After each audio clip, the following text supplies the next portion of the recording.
चुरू की दीवारों के भयानक राज। चुरू राजस्थान का एक शहर अपने भव्य हवेलियों के लिए मशहूर, लेकिन एक हवेली है जो रहस्य में डूबी हुई है। इसकी दीवारें राज की बातें करती हैं, एक परेशान अतीत के राज। स्थानीय लोग डर के मारे इसके बारे में बात करते हैं। वे इसे भूतनी हवेली कहते हैं, भूतों की हवेली। हवेली अकेली खड़ी थी, शहर की भीड़ भाड़ से दूर। इसका कभी चमकीला पेंट अब फीका पड़ गया था। इसकी दीवारों पर नसों की तरह दरारें पड़ी हुई थीं। खिड़कियां खाली आंखों की तरह बाहर घूर रही थीं। रात में हवेली में हवा तेज चलती थी, भयानक आवाजें पैदा कर रहा है, आवाजें जिन्होंने सबसे बहादुर दिलों को भी ठंडा कर दिया। सिंघानिया परिवार और उनकी लाडली काजल। सिंघानिया परिवार अमीर था, वे सम्मानित थे। वे दिल्ली के एक आधुनिक घर में रहते थे। परिवार के मुखिया राजेंद्र सिंघानिया एक सफल व्यवसायी थे। उनकी पत्नी आरती एक प्रसिद्ध डॉक्टर थी। उनकी एक बेटी थी, काजल, उनकी आंखों का तारा। काजल एक होशियार और हंसमुख लड़की थी। वह उनके जीवन की रोशनी थी। वह ग्रेजुएट होने वाली थी। उसका जीवन उसके सामने फैला हुआ था, वादों से भरा हुआ। उन्हें क्या पता था, उनका जीवन बदलने वाला था, हमेशा के लिए। एक शाम काजल हवेली देख रही थी। उसे ठंडी हवा का झोंका महसूस हुआ। उसने एक फुसफुसाहट सुनी। उसने पलट कर देखा और उसे देखा, सफेद साड़ी में एक औरत। उसका चेहरा पीला था, उसकी आंखें दुहक से भरी हुई थीं। काजल चौंक गई। उसने पलकें झपकाईं। महिला गायब हो गई। काजल ने अपने माता पिता को उस महिला के बारे में बताया, लेकिन उन्होंने इसे खारिज कर दिया। उन्होंने कहा कि यह उसकी कल्पना थी, लेकिन काजल जानती थी कि उसने क्या देखा है। वह उस महिला को हर जगह देखने लगी, परछाइयों में, प्रतिबिंबों में। काजल की तबीयत बिगड़ती गई। वह पीछे हट गई। उसकी भूख कम लग गई। उसे नींद नहीं आ रही थी। वह बुरे सपने से परेशान थी। डॉक्टर हैरान थे। उन्हें उसके साथ कुछ भी गलत नहीं मिला। आरती को चिंता होने लगी। क्या काजल की बीमारी का संबंध हवेली से था? राजेंद्र ने विश्वास करने से इनकार कर दिया कि उसकी बेटी को कोई भूत सता रहा है।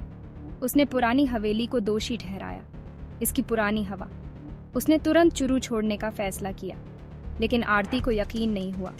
उसने काजल की आंखों में डर देखा था। उसने रात को उसकी चीख सुनी थी। वह जानती थी कि कुछ गड़बड़ है। उसने वापस रहने का फैसला किया, काजल के साथ, इसकी तह तक जाने के लिए। आरती ने इधर उधर पूछताछ शुरू कर दी, हवेली के इतिहास के बारे में। स्थानीय लोग झिझक रहे थे, लेकिन एक बूढ़ी औरत ने आखिरकार बोल ही दिया। उसने उसे रूपा के बारे में बताया, एक युवती जो हवेली में रहती थी दशकों पहले। रूपा खूबसूरत थी, वह प्यार में थी, लेकिन उसकी खुशी ज्यादा दिनों तक टिकी नहीं रही। उसे धोखा दिया गया था और हत्या कर दी। उसका शव कभी नहीं मिला। उसकी आत्मा शांति न पा सकी, फंसी रही हवेली में। आरती को एहसास हुआ, भूत रूपा का था। वह हवेली में भूतनी थी, लेकिन वह काजल को क्यों दिखाई दे रही थी? आरती ने इसका पता लगाने का फैसला किया। उसने हवेली की तलाशी ली, सुराग के लिए, उत्तरों के लिए। उसे एक पुरानी डायरी मिली, एक ट्रंक में छिपा हुआ। यह रूपा का था। आरती ने फीके पन्नों को पढ़ा। उसका दिल रूपा के लिए दुखी हुआ। उसने रूपा की अधूरी इच्छा के बारे में जाना। उसकी चाहत उसे बांधे हुए थी। आरती ने काजल को रूपा के बारे में बताया, उसके दुखद अतीत के बारे में, उसकी अधूरी इच्छा के बारे में। काजल को उस सफेद साड़ी वाली महिला के लिए सहानुभूति की लहर दौड़ गई। उसने उसका दर्द समझा। उसने रूपा की मदद करने का फैसला किया। उसने रूपा से वादा किया कि वह उसकी इच्छा पूरी करेगी, भले ही इसके लिए उसे खुद को खतरे में डालना पड़े। आरती ने उसे रोकने की कोशिश की, लेकिन काजल ने ठान ली थी। उसने खोई हुई आत्मा की मदद करने में एक उद्देश्य पाया था। आरती और काजल ने एक पुजारी से सलाह ली। उसने उन्हें बताया कि रूपा को शांति पाने में मदद करने के लिए क्या करना चाहिए। उन्हें एक अनुष्ठान करना था, एक खतरनाक अनुष्ठान। लेकिन यही उनकी आखिरी उम्मीद थी। वे हवेली के आंगन में इकट्ठा हुए, चांद की टिमटिमाती निगाहों के नीचे। उन्होंने मोमबत्तियां जलाईं, उन्होंने प्रार्थनाएं की, उन्होंने फूल चढ़ाए, उन्होंने रूपा की आत्मा को पुकारा। प्रत्याशा से हवा भारी हो गई। रूपा की भूतियां आकृति दिखाई दी। उसने काजल की ओर देखा। उसकी आंखों में कृतज्ञता थी। काजल ने अपना वादा पूरा किया। उसने रस्म पूरी की। शांति की लहर हवेली पर छा गई। रूपा की आत्मा चमक उठी और फिर वह चली गई। प्रेत बाधा खत्म हो गई थी। हवेली आखिरकार शांत थी। काजल की तबीयत में सुधार हुआ। उसके बुरे सपने गायब हो गए। वह अपने पुराने रूप में लौट आई थी। परिवार दिल्ली लौट आया, लेकिन उन्होंने अपना एक हिस्सा हवेली में पीछे छोड़ दिया।